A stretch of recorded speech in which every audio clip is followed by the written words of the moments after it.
ఇరాన్పై America Israel దాడులపై విశ్రాంత army major Shivakiran కుమార్తో మా ప్రతినిధి రమేష్ ముఖాముఖి ప్రత్యక్ష ప్రసారం ద్వారా చూద్దాం.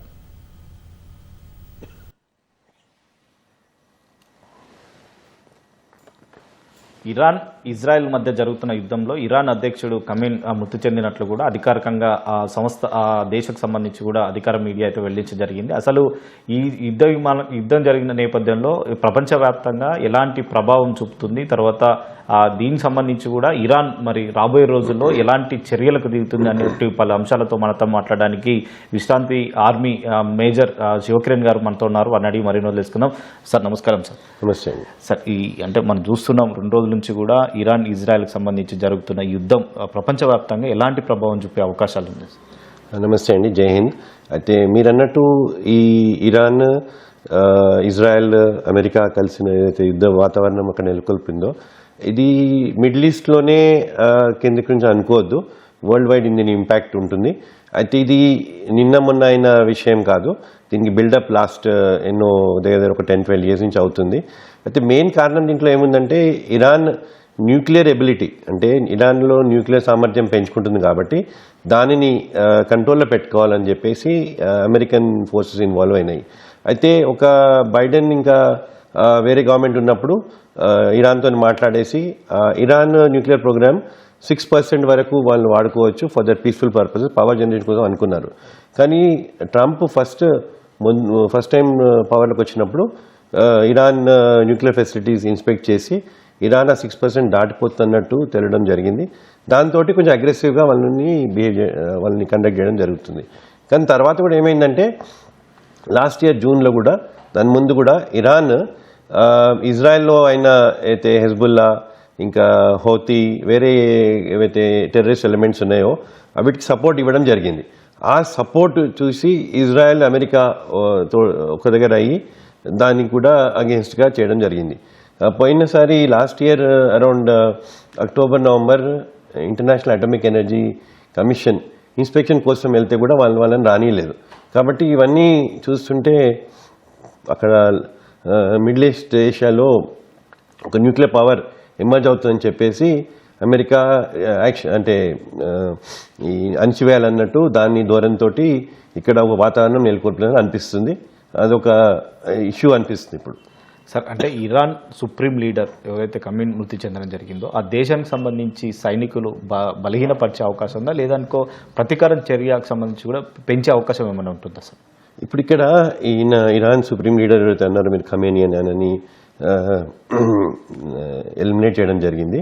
అయితే దీంట్లో ఆయన 1989 నుంచి పవర్లో ఉన్నారు ఇరాన్లో. అయితే వీళ్ళు టిపికల్గా మిడిల్ ఈస్ట్ కంట్రీస్లో ఈ సైనిక బలాలు కింద తక్కువ ఉంటాయి, ఎందుకంటే వాళ్ళకు ఇస్లామిక్ దేశాలలో మంచి అరేంజ్మెంట్ ఉంది, ఒకరినొకరిని పరస్పరంగా వాళ్ళకు అట్లా ప్రాబ్లం లేక సైన్యం అయితే ఉంది, న్యూక్లియర్ పవర్ డెవలప్ చేసుకున్నారు. అయితే దాని తర్వాత వాళ్ళ సైన్యము అంత నంబర్స్ లేవు, ఏదైతే వాళ్ళు అమెరికా ఇజ్రాయల్ని ఎన్కౌంటర్ చేయొచ్చో. కాబట్టి స్ట్రెంగ్త్ వైజ్ అంత నంబర్స్ లేవు. ఇప్పుడు చూడాలి ముందుకు మనం వాళ్ళు ఎంత దాన్ని రిటాలియేట్ చేయగలుగుతారో. అయితే తెలిసిన విషయం ఏంటి, నిన్న కూడా అమెరికన్ ఏవైతే పోస్ట్స్ ఉన్నాయో చుట్టుపక్కల బేసెస్ ఉన్నాయో ఎక్కడైతే దుబాయ్లో అబుదాబి ఇంకా వేరే దేశాలలో అవిని టార్గెట్ చేస్తున్నారు వీళ్ళు. అయితే వీళ్ళకున్న సామర్థ్యంతో ఎంత ఇంపాక్ట్ అవుతుంది అన్నది మనము తెలుసుకోవాల్సి వస్తుందండి. We have to wait and see. But అంత స్ట్రెంగ్త్ లేదనిపిస్తుంది అండ్ చిన్న ఆర్మీ ఉంటుంది. ట్రంప్ ఏమంటున్నారంటే పబ్లిక్కి పీపుల్కి ఒక అవకాశము మీరు ఓన్ గవర్నమెంట్ ఫామ్ చేసుకునేదని. అది దానికి కానీ ఇక్కడ ఒక గ్రూప్ కనపడతలేదు, అయితే సివిల్ సొసైటీ గ్రూప్ వచ్చేసి అడ్మినిస్ట్రేషన్ గవర్నెన్స్ టేక్ ఓవర్ చేసే గ్రూప్ ఇప్పుడైతే కనపడడం లేదండి ఇంకా. సార్ అంటే యుద్ధం స్టార్ట్ అయినప్పుడే ఆ దేశ అధ్యక్షుడు ఖమేనీ బంకర్లకు వెళ్ళిపోవడం జరిగింది. కానీ ఇజ్రాయెల్ అమెరికాకు సంబంధించి ఆ బంకర్లను కూడా ఛేదించడానికి వాడిన టెక్నాలజీ ఏమైనా ఉందా, లేదనుకో గూఢచార వ్యవస్థ ఏ విధంగా పనిచేసింది సార్? ఇది మీరు అన్నట్టు ఇవన్నీ స్టాండర్డ్ SOPs ఉంటాయి, స్టాండర్డ్ ఆపరేటింగ్ ప్రొసీజర్ అండి. ఎస్పెషలీ ఇట్లా లీడర్షిప్ ఉన్నప్పుడు అయితే డిక్టేటర్షిప్ ఉంటుందో వాళ్ళు వాళ్ళ ఓన్ ప్రొటెక్షన్ చేసుకుంటారు బంకర్లకు వెళ్ళడము అని. అయితే ఈ కాంటెక్స్లో చూస్తే ఇజ్రాయెల్ దిక్కు నుంచి మొసాద్ ఇంటెలిజెన్స్ అవుతుందో చాలా ప్రెసిషన్తో టార్గెట్ చేస్తారు. కానీ ఎంత చేసినా కూడా ఇరాన్ ఫోర్సెస్లో కూడా వీళ్ళకు కనెక్షన్ ఉండాలి. అక్కడ ఉన్న ఏదైతే ఇరాన్ రిపబ్లికన్ గార్డ్స్ అంటున్నారో వాళ్ళ దాంట్లో కూడా వీళ్ళకి నెట్వర్క్ ఉంటేనే ఇవన్నీ చేయగలుగుతారు. కాబట్టి టార్గెటింగ్ ప్రెసిషన్గా శాటిలైట్ ఇమేజరీ ఈ మధ్యలో ఉంది. ప్రిసైజ్గా మూవ్మెంట్ టార్గెట్ చేయొచ్చు. ప్లస్ వీళ్ళని మొసాద్ టైప్ గూఢాచారి నెట్వర్క్ కూడా ఉంటుంది. ఇవన్నీ కలిపేసి వీళ్ళకి ప్రిసైజ్గా అక్కడ కన్ఫర్మ్ చేస్తారు. ఇంకోటి ఏంటంటే చూడడానికి రిహర్సల్స్ చాలా అవుతాయి. అండ్ ఇప్పుడు మనం ముందు కూడా చూసినాం, వెనెజువేలాలో కూడా అయింది. కాబట్టి American specialisation, Israel specialisation, intelligence, combination of human intelligence on the ground, ఇవన్నీ కాంబినేషన్ తోటి వాళ్ళని టార్గెట్ చేసి, ఎందుకంటే దీంట్లో రిస్క్ తీసుకోవడం చాలా కష్టము. సపోజ్ టార్గెట్ సరిగా కాక ఇంకేమైనా డ్యామేజ్ అవుతే చాలా ప్రాబ్లం అవుతుందని చాలా ప్రెసిషన్ తోటి డబుల్ ట్రిపుల్ టైం వెరిఫై చేసుకొని క్లియర్గా ఉన్నాకనే టార్గెట్ చేస్తారు. So network, military intelligence plus precision weapons, satellite imagery, ఈ కాంబినేషన్ తోటి టార్గెట్ చేయొచ్చండి. అంటే ప్రపంచ దేశాలలో కూడా అమెరికా గూఢచార వ్యవస్థ అత్యంత పటిష్టమైనది అంటుంటారు. కానీ ఇప్పుడు ఇజ్రాయెల్ కానీ ఇరాన్ మధ్యకు సంబంధించి ఆ గూఢచార వ్యవస్థ ఇక్కడ మనం పనిచేసిందని చెప్పవచ్చు. ఈ విషయంలో చూస్తే అమెరికా కంటే ఎక్కువ ఇజ్రాయెల్ గూఢాచార వ్యవస్థ ప్లేలోకి వచ్చిందని అనుకోవాలి. Mossad American weapon system combined with Israel intelligence, ఈ కాంబినేషన్ తోటి వీళ్ళు సరిగ్గా చేయగలిగినారు అనిపిస్తుంది. సార్, అంటే ఇప్పటికే ఇరాన్ సంబంధించి కూడా ఏదైతే అణుకు సంబంధించి రెడీ సిద్ధం చేసుకోవడం జరిగిందో వాటిని రక్షణంగా చేసుకోవడానికి ఎలాంటి వ్యూహాలు రక్షించడం జరిగింది ఇప్పటివరకు? ఇప్పుడు ఈ ఇరాన్ న్యూక్లియర్ ప్రోగ్రామ్ ఏతున్నదో అమెరికా ఏమన్నదంటే దాన్ని ఓపెన్ చేయండి, ఇన్స్పెక్షన్కి ఓపెన్ చేయండి, దానికి తెలుస్తుంది దేనికి వాడుతున్నారని. అయితే దీంట్లో ఏమైందంటే ఇరాన్ రిలక్టెన్స్ చూపించింది. ప్లస్ ఎన్రిచ్ యురేనియం చాలా జాగాలలో చేస్తున్నట్టు తెలిసింది. అందుకోసమే లాస్ట్ 6-7 months 8 months నుంచి యాక్టివిటీ ఆ ఏరియాలో ఎక్కువ అవడం జరిగింది. ఇప్పుడు తెలుసుకున్న తర్వాత వీళ్ళని టార్గెట్ చేసి, అయితే కొన్నేమో వెపన్స్ వీళ్ళ అండర్ గ్రౌండ్ ఉన్నాయి, కొన్నేమో ఓవర్ ద గ్రౌండ్ ఉన్నాయి. శాటిలైట్ ఇమేజరీ తోటి ఓవర్ ద గ్రౌండ్ అయ్యే మూవ్మెంట్స్ తెలుస్తుంది, అండర్ గ్రౌండ్ కష్టము. అయితే వీళ్ళు ఏం చేస్తున్నారంటే ఎక్కడైతే వాళ్ళ ఎగ్జిట్ రూట్స్ ఉంటాయో, పవర్ సప్లయింగ్ యూనిట్స్ ఉంటాయో అవన్నిటిని బ్లాక్ చేసి అవన్నీ డిమాలిష్ చేసి ఏదైతే వాడే అవకాశం కూడా లేకుండా చేస్తారన్నమాట. ఇప్పుడు ఇంకా ముందుకు యాక్చువల్గా ఎగ్జామిన్ చేసి వాళ్ళ దగ్గర ఏమేమి న్యూక్లియర్ ఆర్సనల్ ఏమేమి ఉంది, దాన్ని ఏ విధంగా కంట్రోల్ చేయొచ్చు, ఇంటర్నేషనల్ అటామిక్ ఎనర్జీ కమిషన్ ఎక్కడ వస్తుంది. అయితే మెయిన్ కనపడుతుంది ఏంటంటే డెఫినెట్లీ ఇరాన్ దగ్గర అణు ఆయుధాలు ఉన్నాయి. అదే కాక ఈసారి మిసైల్ సిస్టమ్స్ కూడా టార్గెట్ చేస్తున్నారు. మిసైల్ సిస్టమ్ వాళ్ళకి అవసరం ఉండే కంటే ఎక్కువ ఉన్నాయని అంటున్నారు. కానీ అప్పుడప్పుడు కొంత అనుకుంటారు ఏంటంటే అమెరికా కంట్రోల్ చేసే అవసరం ఏమున్నది వేరే వాళ్ళని. ఇప్పుడు అమెరికా దగ్గర ఎన్ని వెపన్స్ ఉన్నాయో న్యూక్లియర్ సిస్టమ్స్ ఎవరికి తెలియదు. అట్లనే వేరే దేశాల్లో ఎంత ఉంది ఏముందంటే, కానీ అమెరికా ఒక ఇంటర్నేషనల్ పోలీస్ లాగా వ్యవహరిస్తుంది. తర్వాత ఒక ఏరియాలో కూడా ఇప్పుడు అక్కడ ఉన్న వేరే వేరే దేశాలలో ఇస్లామిక్ కంట్రీస్ ఏవైతే ఉన్నాయో అన్నీ కలిసి ఉంటాయి. అయితే వాళ్ళ దాంట్లో అమెరికన్ ప్రెజెన్స్ ఉండాలి. ఒక హెచ్చరిక కూడా ఇది, ఇరాన్ ఎట్లయితే చేసినామో వేరే వాళ్ళు చేయగలుగుతారని. అందుకోసం కూడా ఈ ఒక స్ట్రాటజీ అనుకోవచ్చు మనం. సార్, అంటే మొసాద్ చేసే ఆపరేషన్కి సంబంధించి అంటే టెక్నాలజీ కంటే హ్యూమన్ ఇంటెలిజెన్స్ వ్యవస్థ అంత బలోపేతంగా పనిచేసే అవకాశాలు ఉంటుందా? కాంబినేషన్ అండి, it's combination of various tools. కానీ టెక్నాలజీ అండ్ హ్యూమన్ ఇంటెల్ రెండు. అయితే ఇది మొసాద్ అన్నది అది ఇప్పుడే ఇవాల్వ్ అయింది కాదు, ఎన్నో ఏళ్ళ నుంచి వాళ్ళు చేస్తున్నారు. ఎందుకంటే ఇజ్రాయెల్ చుట్టంతా వాళ్ళకు ఎనిమీ నేషన్స్ చాలా ఉన్నాయి. ఇన్ని రోజులు వాళ్ళు ఉన్నారు అంటే ఆ ఇంటెలిజెన్స్ వాళ్ళు టెక్నాలజీ పరంగా చాలా స్ట్రెంత్ డెవలప్ చేసుకున్నారు. మన ప్రధాని కూడా జస్ట్ అబౌట్ 3-4 days బ్యాక్ ఇక్కడ వెళ్ళినప్పుడు చాలా ఏరియాస్ మనం టైప్ చేసుకున్నాం. సైబర్ సెక్యూరిటీలో కూడా ఇప్పుడు ఈ నేపథ్యంలో చూస్తే సైబర్ సెక్యూరిటీ కూడా చాలా ఇంపార్టెంట్ అయిపోయింది. ఎందుకంటే సైబర్ సెక్యూరిటీ తోటి వాళ్ళ సిస్టమ్స్ ఎట్లా ఆపరేట్ చేస్తున్నారు, ఎక్కడెక్కడ మూవ్మెంట్స్ అవుతున్నాయి, ఈ ఏవైతే న్యూక్లియర్ ఫెసిలిటీస్ ఉన్నాయో అవిటి మేనేజ్మెంట్ సిస్టమ్స్, ఈ హ్యాకింగ్ అంటాము, ఇవన్నీ ఇజ్రాయెల్లో చాలా బాగా డెవలప్ చేసుకున్నారు అన్నమాట.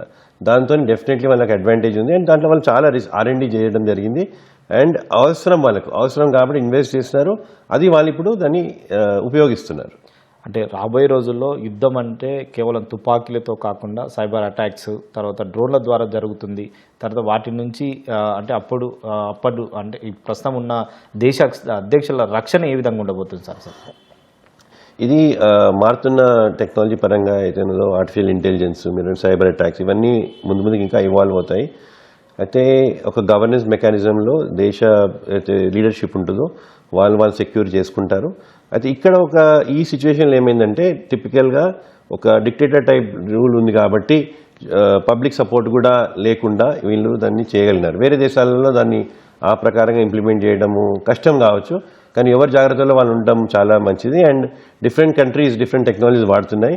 ఇండియా మాత్రం ఏం చేస్తుందంటే ఎక్కడెక్కడైతే వాళ్ళకు గ్యాప్స్ ఉన్నాయో, అందుకోసం మొన్న ఇజ్రాయెల్ వెళ్ళినప్పుడు ఆ టెక్నాలజీ పరంగా అయితే గ్యాప్ ఉందో దానిలో కూడా మనకు ఎంఓయూలు చేయడం జరిగింది. సో ఇండియా ఒక బ్యాలెన్స్డ్ అప్రోచ్ ట్రై చేస్తుంది. ఇక్కడ మనకు గ్యాప్స్ ఉన్నాయో అది యుఎస్ కానివ్వండి, రష్యా కానివ్వండి, మొత్తం ప్రపంచంలో ఎక్కడెక్కడ దేశాల దగ్గర ఏదైతే నైపుణ్యం ఉందో, టెక్నాలజీ ఉందో, మన గ్యాప్ ఎక్కడైతే ఉందో ఆ గ్యాప్ కోసము మన దేశ సమగ్రత, టెరిటోరియల్ ఇంటెగ్రిటీ, లీడర్షిప్ ప్రొటెక్ట్ చేసుకోవడానికి మనం ప్రయత్నం చేస్తున్నాం. సరే, అంటే ఇప్పుడు ఒక దేశంపై యుద్ధం ప్రకటించాలంటే ప్రకటించే ముందుకే ఆ దేశ అధ్యక్షుడిని కిడ్నాప్ చేయడం లేదా మట్టి కడిపించడం జరుగుతుంది. ఇది అంతర్జాతీయ న్యాయం చట్ట ప్రకారం ఇది సాధ్యమే అవుతుందా సార్? ఇంతకీ ఇది ఒక కొత్త స్ట్రాటజీ అని చెప్పుకోవాలండి. ముందు ఎప్పుడు ఇటువంటివి కాలేదు. అయితే ఇప్పుడున్న టెక్నాలజీ పరంగా, టూల్స్ ప్రకారంగా ఇవన్నీ పాసిబుల్ అవుతున్నాయి. అయితే ఇట్స్ కాల్డ్ డీక్యాపిటేషన్ స్ట్రాటజీ. అంటే లీడర్ని తీసేస్తే అక్కడ ఉన్న whole morale, whole system demolish అవుతుందన్న స్ట్రాటజీతో అమెరికా చేస్తుంది. అండ్ రీసెంట్ వెనిజులాలో చేసింది, ముందు సద్దాం హుస్సేన్తో అట్లే అయింది, ఇప్పుడు ఇక్కడ కూడా. అయితే ఈ డీక్యాపిటేషన్ మెథడ్ తోటి వ్యవస్థని హెడ్ని తీసేస్తే కింద అయితే మెయిన్ బాడీ ఉంటుందో క్రంబుల్ అవుతుందన్న ఒక స్ట్రాటజీతో చేయడం జరుగుతుంది. అయితే ఇంకా మీరు అన్నట్టు ఈ ఇటువంటి స్ట్రాటజీస్ ఇంకా అవుతాయంటే ఎక్కడెక్కడైతే స్కోప్ ఉందో అక్కడ చేస్తారు. ఎక్కడ లేదో లీడర్షిప్ బాగా మన డెమోక్రటిక్ కంట్రీస్ ఎక్కడైతే ఉన్నాయో అక్కడ అటువంటివి ఇంప్లిమెంట్ చేయడము కష్టము. కానీ ఇంకో కారణం అనిపిస్తుంది, యుఎస్ ఇంటర్వెన్షన్ కూడా అక్కడ. మెయిన్లీ ఇక్కడ ఆయిల్ రిజర్వ్స్ చాలా ఉన్నాయి, చమురు నిల్వలు చాలా ఉన్నాయి. కాబట్టి అక్కడ అరబిక్ కంట్రీస్ అయితే ఇస్లామిక్ కంట్రీస్ ఉన్నాయో ఫ్యూయల్ రిజర్వ్స్ అన్నీ అక్కడ ఉన్నాయి. కాబట్టి అమెరికా అక్కడ ఒక బేస్ ఉండాలి, ఒక పొటెన్షియల్గా అక్కడ ఉంటే ఆయిల్ ఇండస్ట్రీని కూడా కంట్రోల్ చేసుకోవచ్చు అని చూస్తున్నారు. సో ఇది మిలిటరీ ప్రకారంగానే కాకుండా ట్రేడ్ వైజ్ కూడా ఒక బలమైన కారణం ఉంది అమెరికాకి అక్కడ ఇన్ఫ్లుయెన్షియల్గా ఉండడానికి. సార్, అంటే ఇప్పుడు జరుగుతున్న యుద్ధం సంబంధించి ఈ చమురు ధరలు అంటే ప్రపంచవ్యాప్తంగా ఎలా ఉండబోయే అవకాశాలు ఉన్నాయి? చమురు ధరలు డెఫినెట్గా పెరుగుతాయని అనుకుంటున్నానండి. ఎందుకంటే అక్కడ మెయిన్ స్ట్రైట్ ఆఫ్ హోమర్స్ అనేది ఉందో అక్కడి నుంచి అంతా చమురు ఇక్కడ మన ఇండియా దేశాలకి ఎక్స్పోర్ట్ అవుతుంటుంది. ఇన్ఫ్యాక్ట్ ఇప్పుడు టారిఫ్ రెజ్యూమ్లో కూడా మనం రష్యా నుంచి ఆయిల్ కొంటుంటే కూడా అది కూడా ఇన్ఫ్లుయెన్స్ అయింది. Oil is a big factor అండి ఇన్ ఆల్ ద థింగ్స్. అయితే ప్రైజెస్ చమురు పెరగగానే రిలేటెడ్గా వేరేవైతే ఉంటాయో ఇంకా వస్తువుల ఖర్చులు అవన్నీ పెరుగుతాయి. ఎందుకంటే ట్రాన్స్పోర్టేషన్ పెరుగుతుంది, దాంతో అన్ని ఏవైతే ఎసెన్షియల్ ఐటమ్స్ ఉంటాయో వాటి రేట్స్ కూడా పెరుగుతాయి అన్నమాట. అయితే మెయిన్ అనుకుంటున్నారు ఏంటంటే ఇమీడియట్ ఇంపాక్ట్ అయ్యేందంటే చమురు ధరలు పెరుగుతాయని అనుకుంటున్నారు. దాంతో ఓవరాల్గా ఎకనామిక్ ఏదైతే స్టాండర్డ్స్ ఉంటాయో అవన్నీ మీద ఇంపాక్ట్ పడుతుందని అనుకుంటున్నారు. So as far as India is concern, టిపికల్గా చమురు రేట్ పెరగగానే మన అన్నిటి మీద దాని ఇంపాక్ట్ పడుతుంది. ఇన్ఫ్లేషన్ పెరగచ్చు, ట్రాన్స్పోర్టేషన్ లాజిస్టిక్స్ కాస్ట్ పెరుగుతుంది, మనకు అయితే కూరగాయల నిత్యావసరాల వస్తువులు ఉంటాయి అవన్నీ కూడా రేట్స్ పెరిగే అవకాశం చాలా కనపడుతుంది. అయితే ఇండియా ఏం చేసిన స్ట్రాటజీ, మనం ఆల్టర్నేటివ్ రిసోర్సెస్ చాలా ప్లాన్ చేసుకున్నాము. ఒక మంచి థింక్ ట్యాంక్ ఇప్పుడు మంచి లీడర్షిప్ మన దగ్గర ఉండి ఇప్పుడు ఇక్కడ కాకుండా మనం వేరే దగ్గర కూడా తీసుకోవచ్చు అన్నట్టు ప్లాన్ చేసుకుంటున్నాము. బట్ ఇవన్నీ ఓవరాల్గా సిగ్నిఫికెంట్ ఇంపాక్ట్ ఉంటాయి మన కంట్రీస్ ఎకానమీ. అంటే రేపు ప్రారంభమయ్యే స్టాక్ మార్కెట్కి సంబంధించి కూడా ప్రభావం చాలా పడే అవకాశం ఉంది. ఎందుకంటే ఇప్పటికే నిఫ్టీ రోజుకి కిందికి పడిపోతున్నప్పటికీ రేపు యుద్ధం వాతావరణానికి సంబంధించి నిఫ్టీ కానీ ఇట్లా స్టాక్ మార్కెట్ కానీ ఏ విధంగా ఉండబోయే అవకాశం? ఇవన్నీ సెంటిమెంట్ అంటామండి నార్మల్గా. సో ఈ వరల్డ్ వైడ్ ఒక అన్స్టేబుల్ ఎన్వైరన్మెంట్ ఉన్నప్పుడు స్టాక్ మార్కెట్స్ అవన్నీ ఒక డౌన్ఫాల్ ఉంటుంది. స్టేబుల్గా ఉంటే పెరుగుతాయి. సో ఇప్పుడు లాస్ట్ కొన్ని రోజుల నుంచి స్టేబుల్గా ఎన్వైరన్మెంట్ ఉన్నప్పుడు, కానీ ఇంటర్నల్ ఎన్వైరన్మెంట్ మనది స్టేబుల్గా ఉంది కాబట్టి అంత ఇంపాక్ట్ పడకపోవచ్చు. అయితే కొన్ని ఏవైతే కంపెనీస్ ఏవైతే ఆయిల్తో డీల్ చేస్తున్నాయో రిలేటెడ్ ఏజెన్సీస్ వాటి స్టాక్స్ మీద ఇంపాక్ట్ కావచ్చు. కానీ ఓవరాల్ ఇండియన్ ఎకానమీ మీద ఇంపాక్ట్ అయ్యేది తక్కువనే కనబడుతుంది. Because Indian leadership is also respond అవుతున్నాము. మనము ఇవన్నీ వరల్డ్ సిచ్యువేషన్ అవుతుంటే మనము ఏ సైడ్ తీసుకుంటలేము. మనము న్యూట్రల్గా ఉండి అందరూ వాళ్ళ రెస్ట్రెయింట్తో బిహేవ్ చేయాలి.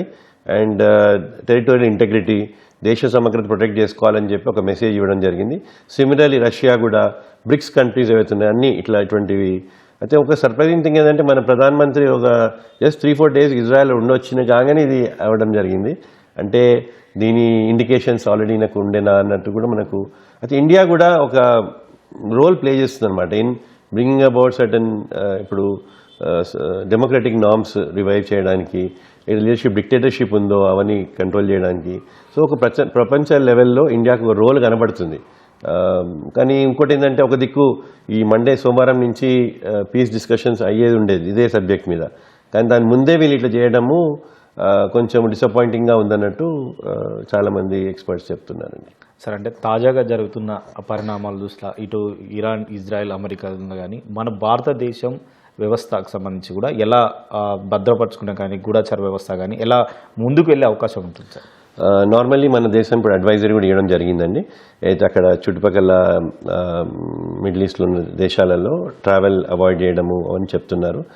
అండ్ మన దగ్గర ఎక్కడైతే ఎవరికైతే ఇబ్బందులు ఉన్నాయో, ఉద్యోగాలు చేస్తున్నారో అక్కడ వాళ్లకు ఇండియన్ ఎంబసీ త్రూగా తీసుకురావడానికి రెడీగా ఉన్నట్టు చెప్తున్నారు. అయితే ఇండియన్ విజిన్ ద కంట్రీ ఏమీ ప్రాబ్లం ఇప్పుడు కనపడడం లేదు. ఎందుకంటే ఈ ఇష్యూ కొంచెము మిడిల్ ఈస్ట్లోనే కేంద్రీకృతమైంది కాబట్టి. కానీ ఇండియా ఇస్ అవేర్. అయితే ఇంతో మనం అనుకున్నట్టు చమురు రేట్లు పెరిగితే దాంతో మన మీద ఇంపాక్ట్ అయ్యే ఛాన్స్ ఉంది. దానికి మనము ఏ విధంగా ఇన్ష్యూర్ చేసుకుంటామన్నది ఇక్కడ పొలిటికల్ లీడర్షిప్ చూసుకునే అవసరం.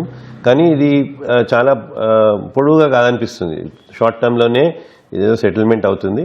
అండ్ తొందరగా అక్కడ కొత్త రెజీమ్, అంటే అమెరికా అక్కడ ఎప్పుడు కొత్త రెజీమ్ రావాలి, ఈ ఖమేనీ రూల్ వెళ్ళిపోయి కొత్త రెజీమ్ టేక్ ఓవర్ చేసుకోవాలన్నట్టు మాట్లాడుతూనే ఉన్నారు.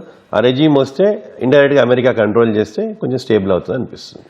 అంటే అమెరికా దేశం సంబంధించి అంటే గతంలో ఉస్సామ్ బిన్ లాడెన్ కానీ సద్దాం హుస్సేన్లు కానీ అంతమంచడంలో చాలా కీలక పాత్ర పోషించడం జరిగింది. అంటే వాళ్ళే టెక్నాలజీ కానీ తర్వాత గూఢచార వ్యవస్థ కానీ చాలా బలంగా ఉన్నది. దీనిలో ఆ వ్యవస్థకు సంబంధించి ఎలా ఉన్నది సార్?